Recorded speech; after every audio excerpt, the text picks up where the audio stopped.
नमस्कार जनटी में स्वागत है आपका। मैं हूं योगेंद्र। आप देख रहे हैं खास खबर। खास खबर में हम बात करेंगे राजस्थान के एक ऐसे मुद्दे की। सरकार जब भी कोई जाती है, यह परंपरा बन गई है कि लास्ट के 6 महीने में आनंद फानंद में डिसीजन किए जाते हैं।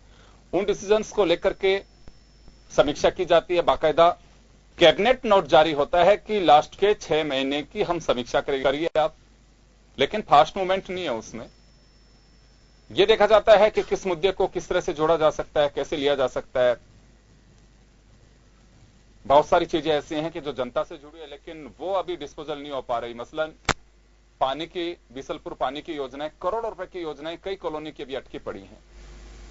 कई जगह के रूट्स की बात है, खैर चले, लेकिन अभी बात हम कर रहे हैं। एक वीक में 2 बार बैठकें की हैं राजस्थान सरकार की सब कमेटी ने, मंत्रिमंडलीय उप समिति ने, और इसमें 2 फैसले किए। पहला फैसला गया कि जो टोल नाके से पर्सनल व्हीकल्स यानी कि खुद के अपने वाहन जो है, अगर उसको कोई लेके जा रहा है चौपहिया वाहन तक, वो निःशुल्क थे।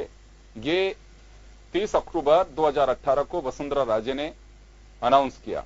अब उसके बाद वर्तमान सरकार ने 1 नवंबर से उसको हटा दिया।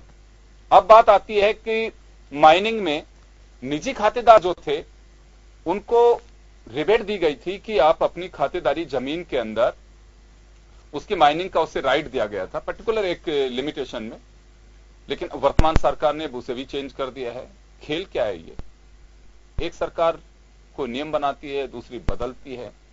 बनाइए, सरकार पे भरोसा तो यही लेके किया जाता है कि शायद जो कर रही है वो जनहित में कर रही है, लेकिन फैसले बदलना, आना जाना, ये जो फैसले लेंगे वो सरकार बदलेगी, वो सरकार आएगी वो बदलेगी, तो आखिर जनता सफर करती है इससे। इसके क्या मायने हैं, इसको लेकर के हम चर्चा करेंगे। आप एक बार मजमून देखिए, फिर हमारे पैनलिस्ट हमारे साथ जुड़े हुए हैं, हम उनसे चर्चा करेंगे।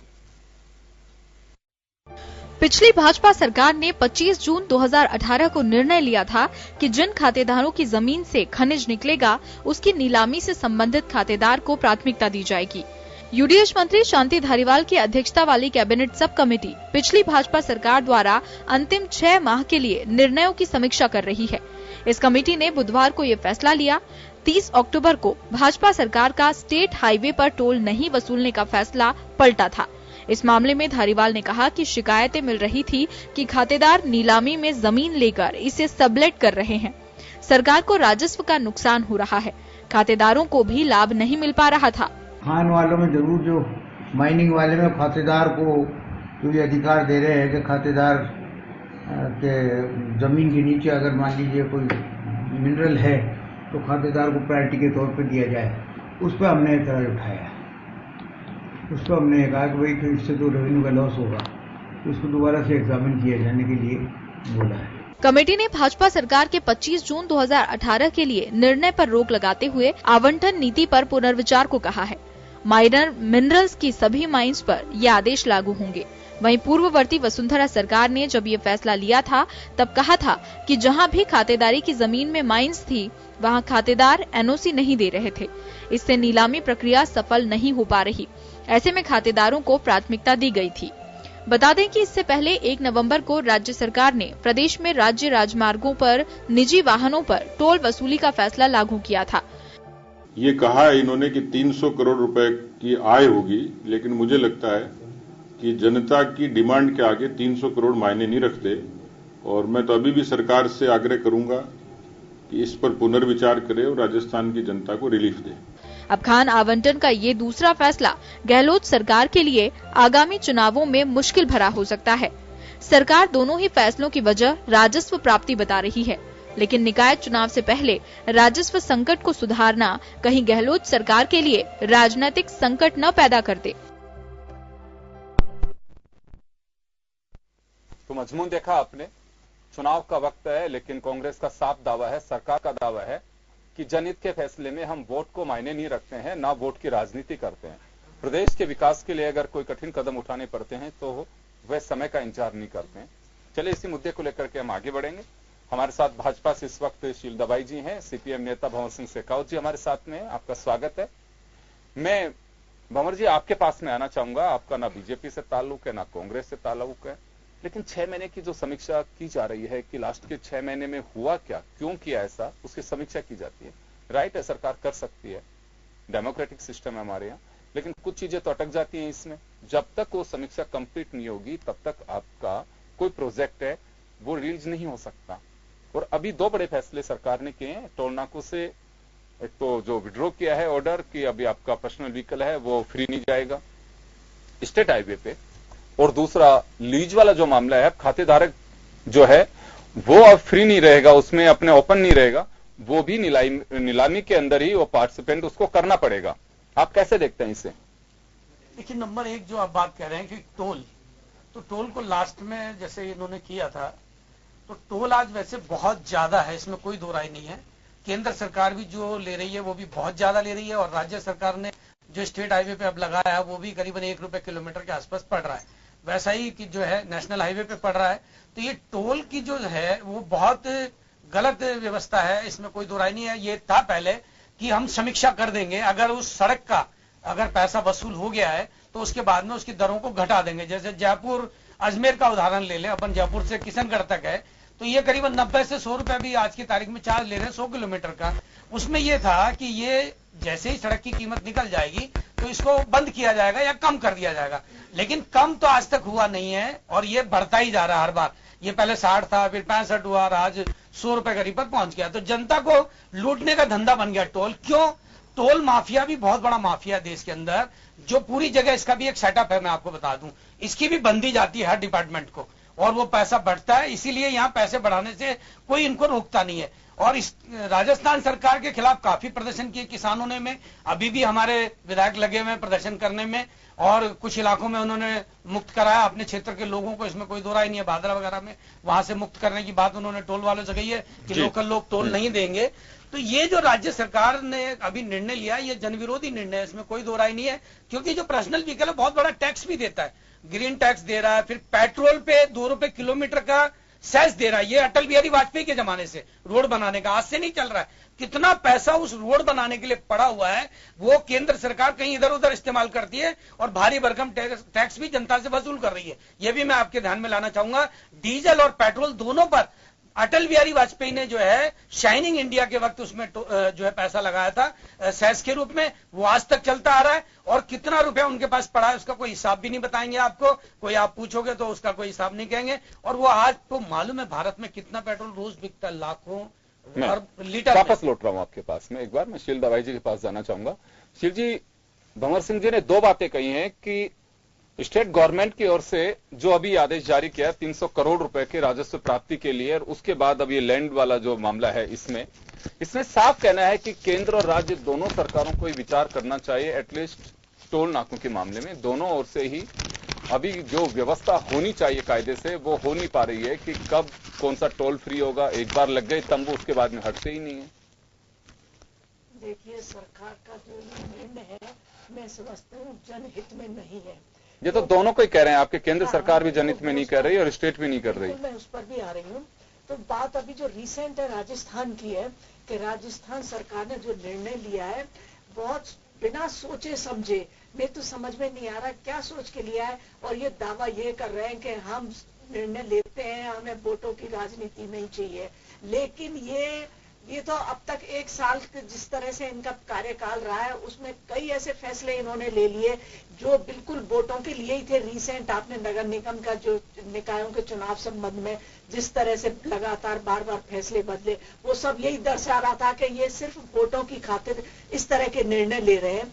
और पिछले जो 6-7 अच्छा, एक खास बात और थी कि जिस तरह से स्टेट हाईवेज पर जिस तरह से जो टोल नाके पर दुर्व्यवहार होता था उसकी तो आए दिन मारपीट के जो उदाहरण आ रहे थे, और जो व्हीकल्स बाहर थे उन पर भी MP MLAs या VIPs के साथ ही बहुत दुर्व्यवहार रहता रहा। जनता हमेशा विरोध करती रही, उसके बावजूद भी सिर्फ इसलिए कि सरकार को पैसा चाहिए। अगर आप पैसे नहीं, शीलता जी, मैं आपसे जानना चाहूंगा ये बात। आपने कहा कि जनप्रतिनिधियों के साथ ही दुर्व्यवहार और भी लोगों के साथ में दुर्व्यवहार, गवर्नमेंट आपकी रही हो चाहे इनकी रही हो, आपकी सरकार के वक्त भी टोल नाकों के वाले, हालांकि मुद्दा मेरा माइनिंग वाला है लेकिन फिर भी चलिए टोल नाका भी इसमें साथ में है क्योंकि 7 दिन में 2 डिसीजन किए हैं।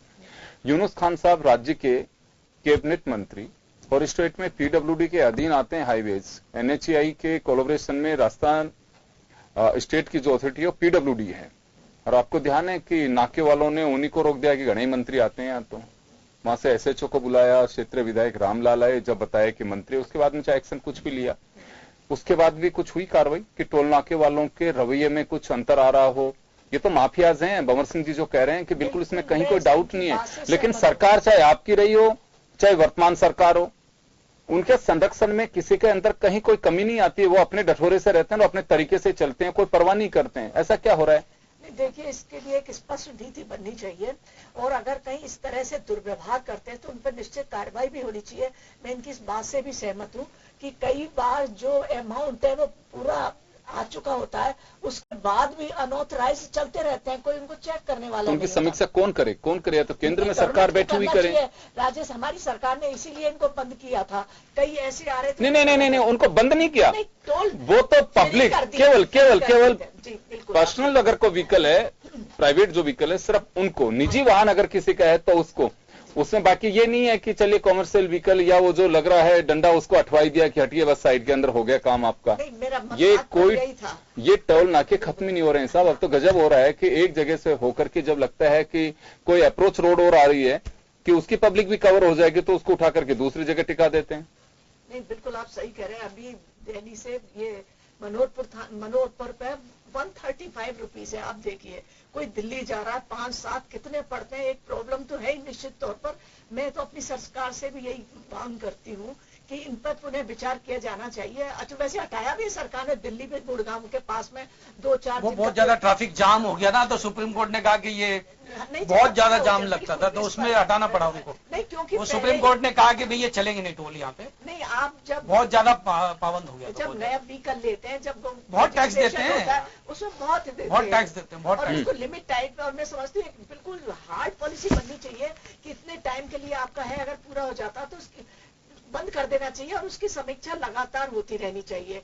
दूसरा क्वेश्चन जो आप उसके लिए कर रहे थे, माइनिंग के लिए, बिल्कुल आपने एनओसी का एक क्लोज डाला कि जो खातेदार होता है, जिसके खातेदारी की जमीन है, वो एनओसी नहीं देता तो वहां पे माइनिंग नहीं हो पाती है, माइनिंग नहीं होगी तो रेवेन्यू नहीं मिल पाता है। वर्तमान सरकार का यह कहना है कि इसे ओपन किया जाएगा क्योंकि खातेदारिक को भी नुकसान हो रहा है इसमें। खातेदारिक जो भी है, मतलब जमीन जिसकी खातेदारी की है उसको भी नुकसान हो रहा है इससे। तो किसके वक्त नुकसान हो रहा है और किससे वक्त फायदा हो रहा है? मुझे तो लगता नहीं है कि कोई किसान बेचारा, किसानों को सीधा कुछ परसेंट छोड़ दीजिए, किसानों को नुकसान है ये, जिसमें किसान अपना फायदा जिसको मिलता था, सीधा मैं समझती हूँ किसानों के आर्थिक संबल पर ये कुठाराघात है, मैं समझती हूँ। कैसे? अभी एक एक सरकार कह रही है कि वो एनओसी नहीं दे रहे थे, इस वजह से हमने बंद कर दी। उन्हीं को चलो कि आप एक पर्टिकुलर एक लिमिट तय कर दी कि आप इसके अंदर आप अपनी खातेदारी की जमीन में माइनिंग कर सकते हैं। वर्तमान सरकार कह रही है कि किसान को बेनिफिट होगा, ओपन नीलामी होगी, उसमें वो भी पार्टिसिपेट करे क्योंकि उसको नुकसान हो रहा है। भंवर सिंह जी, आपके पास आना चाहूंगा। किसान को पहले वाली सरकार भी कह रही थी कि नुकसान हो रहा है, वर्तमान सरकार भी कह रही है कि नुकसान हो रहा है और पॉलिसियां बदली जा रही हैं, तो फायदा हो किसको रहा है इसमें? देखो, हकीकत माइनिंग डिपार्टमेंट को अपन देखेंगे और आप देखते भी हैं, काफी गंभीरता से इसको देखने की भी जरूरत है कि सबसे भ्रष्टतम अगर कोई विभाग है ना राजस्थान का या हिंदुस्तान का भी कहें अपन, तो कोई कमी अतिशोक्ति नहीं होगी कि सबसे ज्यादा ये भ्रष्ट डिपार्टमेंट। और माइनिंग इंजीनियर इतने पैसे वाले हो गए हैं, चाहे वो भाजपा का राज हो चाहे कांग्रेस का राज हो, इतने पैसे वाले, इतने देवान सिंह देवड़ा का तो अभी चल ही रहा है। वो मैं कह रहा हूं, मैं नाम इसलिए नहीं लूंगा कि मेरे पास 2-3 नाम है ऐसे इंजीनियर्स के जिनके पास में अरबों खरबों, और आपको बताऊं वो पार्टनर होते हैं इसके अंदर, माइनिंग में वो पार्टनर है। ये माइनिंग इंजीनियर पार्टनर होते हैं, बराबर के उनके हिस्सेदार बन जाते हैं। और कितना पैसा इनके पास आता। भ्रष्टाचार का एक इंजीनियर तो ऐसा था, वो 25 लाख रुपए से कम तो रिश्वत मांगता ही नहीं था, उसकी लिमिट थी 25 से नीचे तो बात नहीं करनी, 25 लाख से नीचे। और वो बहुत बड़ा है इंजीनियर, माइनिंग इंजीनियर, उसका नाम नहीं लूंगा क्योंकि ठीक नहीं होता है वो बोलने का, मुझे मालूम है। अभी आपने देखा कि बहुत बड़ा घोटाला भी हुआ माइनिंग का, पिछले सरकार के अंदर 650 करोड़ का घोटाला भी सामने आया। ये जो किसान को 25 बीघा तक जमीन का इन्होंने करा था शायद कि 25 बीघा तक किसान कन्वर्ट करा ले और अपनी माइनिंग कर ले, लेकिन किसान माइनिंग करता नहीं है, वही माफिया वहां लग जाता है। ये हकीकत बात है, क्योंकि प्रैक्टिकल आप जब जगह पे देखेंगे, कहने को किसान को है लेकिन वो माफिया आ जाता है। जैसे आज शराब की दुकान लॉटरी में खुलती है, आप देखेंगे, अगर सर्वे करोगे आप पूरे राजस्थान में, आप सर्वे कर लो, लॉटरी दुकान वही दुकान लग रही है, लेकिन वो जिस दिन लॉटरी निकलती है उसी दिन वो 20 लाख में, 15 लाख में, 25 लाख में, 30 लाख में बिक जाती है। और चलाने वाले और कोई है उसके। आज भी प्रैक्टिकल आप दुकान पे जाइए, जिसके नाम अलॉटमेंट हुई है वो एक व्यक्ति भी आपको मिलेगा नहीं। आप छापा मारो, आप सर्वे करके भाई कौन है, कहां मालिक, पता ही नहीं चलेगा कौन कहां गया मालिक। वो 20-25 लाख रुपए लिए वो चला जाता है।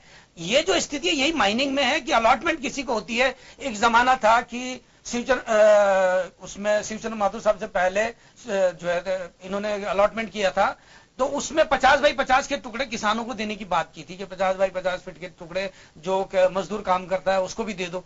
लेकिन वो हुआ क्या, उसका नतीजा निकला जो पैसे वाले लोग थे आए और उनको उसको ले लेते। करना ये चाहिए कि मेरे खेत में अगर माइनिंग है तो एक रॉयल्टी के बतौर उसको डिसाइड करो उस किसान को कि इतना % इसको दिया जाएगा, इसमें से हिस्सा। तब तो वास्तविक उसका फायदा होगा कि जो आउटपुट निकलता है, मान लो आज 1 करोड़ का माल निकल रहा है तो 10% साहब उसमें से किसान का होगा ही होगा। सरकार का, राज्य सरकार का हिस्सा तो होगा, लेकिन उसका 10% कर दिया जाए तो किसान को फायदा मिल सकता है और उसकी नीलामी ऑक्शन की जाए। कोई सरकार जो अभी कर रही है ढुलमुल रवैया कहूंगा इसको मैं सरकारों का। पॉलिसी बना पाते इसलिए नहीं है कि इसके पीछे बहुत बड़ा पैसा है। राजस्थान में तो हम ये नहीं कह सकते कि आजादी के इतने साल बाद भी कुछ नहीं हुआ, अभी हमसे हिसाब आप मांग रहे हैं। राजस्थान में तो आप आई थिंक काफी लंबी भूमिका अदा की है आप लोगों ने भी सरकार में। पॉलिसी आज तक नहीं बन पाई, और पॉलिसी में जो अभी नीतियां, पॉलिसी में जो मैटर बने हुए हैं अभी कि चलिए आप एक सरकार आती है ये डिसीजन कर देती है, दूसरी ये करती है, आई थिंक ये कोई पॉलिसी नहीं है। अब पॉलिसी आज तक नहीं बन पाई, ये नहीं कह सकते कि कांग्रेस कहां थी, आपकी भी सरकार रही है। नहीं, हमारी सरकार ने किसानों का हित देखा था कि भाई अगर खातेदारी जी। आप तो किसी का हित मत देखिए साहब, मैं तो कह रहा हूं राजस्थान का हित देखिए। आप क्यों किसानों के लिए दोनों ही सरकारें तो कहती हैं कि नाम होता है, देखो जी आप तो पॉलिसी बनाइए ना। आप तो राजस्थान के हित की परवाह करिए, आप छोड़िए किसान को भी जाने दो। किसान अपने हालात पे जीने को तैयार है, उसको परवाह ही नहीं है। वो इतना आतन हो चुका है कि इधर से सुनता है इधर से निकालता, भरोसा नहीं है किसी पे भी। अब तो वो पॉलिसी की बात करिए कि जिससे राजस्थान को भला हो सके। मत कहिए आप किसान का जिक्र, किसान को मालूम है कि कितना उसका भला हो रहा है। नहीं, अच्छा, अब जो सरकार ने जो पॉलिसी लेके आई है उसमें कहीं भी कोई स्पष्टता नहीं है। नहीं, स्पष्ट है ना, आप लोगों ने जो फैसला किया उसको बदल दिया, बस ये स्पष्टता है। ऑक्शन करेंगे वो, अब ऑक्शन करेंगे, ये लीजिए, वो ऑक्शन करेंगे, ऑक्शन करेंगे। उनमें क्या नीलामी होगी? नहीं, नीलामी होगी कि किस तरह से होगी, जिसकी जो मकान, वो जमीन का मालिक है उसको क्या मिलने वाला है, क्या वो भी ओपन नीलामी है, इसमें तो पार्टिसिपेट करना पड़ेगा उसको। नहीं, वो कर पाता है नहीं कर पाता है, क्या होता है, ये बात की बात है। लेकिन सबसे बड़ी बात है कि जो पहले जो डायरेक्ट उसको लाभ मिल रहा था कि उसकी मालिक है तो उसको मिलेगा, ऐसा कहीं भी स्पष्टीकरण। मैं तो दूसरी बात कह रहा हूं साहब, आप ये क्यों नहीं कर देते एक पॉलिसी कि किसी का रकबा है, उसमें माइनिंग है, आपके सैंपलिंग में उसका आगे कोई बात नहीं, एक परसेंटेज तो आप फिक्स करेंगे। हालांकि ये है, अभी जैसे क्रूड ऑयल निकल रहा है बाड़मेर में, वहां की उसकी पंचायत को इतना पैसा मिलेगा, उसके जिले को इतना पैसा मिलेगा, राजस्थान को इतना पैसा मिलेगा, जो टोटल रेवेन्यू है उसमें से इतना पैसा मिलेगा। लेकिन हमारे यहाँ पे नहीं है कि वो खातेदार है उसको कितना पैसा, कितना उसका हिस्सा होना चाहिए कि चलिए इतना माल निकला तो इतना % हिस्सेदारी इसकी होगी। ये आज तक कोई पॉलिसी नहीं बन पाई। क्लियर होना चाहिए इस बात का स्पष्टीकरण, क्योंकि जितना भी देखने को मिल रहा है जो विरोध हो रहा है, हर किसान यही कह रहा है कि बहुत ही सरकार ने ये गलत फैसला किया है। लोगों की जो आवाज आ रही है वो यही है कि गलत फैसला है इसका, तो इसको विचार करना चाहिए, सोच समझ। सिर्फ इसलिए नहीं कि बीजेपी सरकार लेके आई, इसको हमको पलटना ही पलटना है। हाँ। ये दृष्टिकोण नहीं होना चाहिए। पूरी अच्छी तरह से समीक्षा करके तब कोई स्टेप लेना चाहिए। आप ताबड़तोड़ जल्दबाजी में चुनाव आ रहे हैं उसको देखते हुए कर दिया, या जो भी। पर मुझे तो एक बात बताइए, आप लोगों ने परंपरा शुरू की कि लास्ट के 6 महीने में सरकार ने जो फैसले उसकी समीक्षा करेंगे, वर्तमान सरकार ने भी आपको फॉलो कर दिया। इससे कुछ हासिल हो पा रहा है क्या? मैं तो ये जानना चाहूँ। चलिए आपसे क्या भंवर सिंह जी से जवाब लूंगा इसमें। भंवर जी, कुछ लग रहा है आपको कि चलिए अगर गलत किसी ने किया वास्तव में उसकी जांच होनी चाहिए, इसमें कहीं कोई डाउट नहीं है, कोई बचाने भी नहीं जाना चाहिए। 6 महीने में आप समीक्षा करिए। 6 महीने की चीजों की समीक्षा के लिए 6 महीने आई थिंक काफी होते हैं। आपके पास में इतना लवाजमा होता है और जो अधिकारी जिन्होंने किया उनको सब मालूम है इसमें गणित क्या कमी रह गई है, ये पता है उनको। ये पूछा जाना चाहिए, आपका सिस्टम होना चाहिए कि इसमें कमी क्या छोड़ दी। अगर सही है तो ठीक है, ओके, मैं आपको जाने दीजिए। ऐसा नहीं है कि सरकार को मालूम नहीं है कि कहां क्या गड़बड़ हो रही है। हर सरकार जानती है ये एक एक बच्चे को पता है। मैं आपको बताऊं माइनिंग का क्या हाल है। कौन नहीं जानता? तो क्या सरकार नहीं जानती? सरकार के तो इतने लंबे हाथ है कि कहां पैसा जा रहा है ये सबको मालूम है। जमीनों में जयपुर में कितना पैसा कमाया सबको मालूम है। बजरी माफिया में कितना पैसा किस ने कमा लिया सबको मालूम है। बस ऑथेंटिक आप बोल नहीं सकते। आपको भी मालूम रहता है कि कहां कितना घोटाला हो रहा है। ये आपको तो माइनिंग में कितना सोना उगला है। आज आप देखो माल कितना निकालते हैं। अब लगातार छापेमारी सरकार कर रही है तो कितनी चोरी भी पकड़ी जा रही है। लगातार माइनिंग वो दिखाते साहब हमने तो 100 टन माल निकाल रहे 1000 टन माल है, वो 10% की रेवेन्यू नहीं दे रहे। तो सरकार अब क्या कर रही है कि पूरा सैटेलाइट से देख रही है, वो ड्रोन से देख रही है कि कितने बाई कितने का टुकड़ा है, उसमें कितना माल निकलेगा, इसका वेट कितना होगा।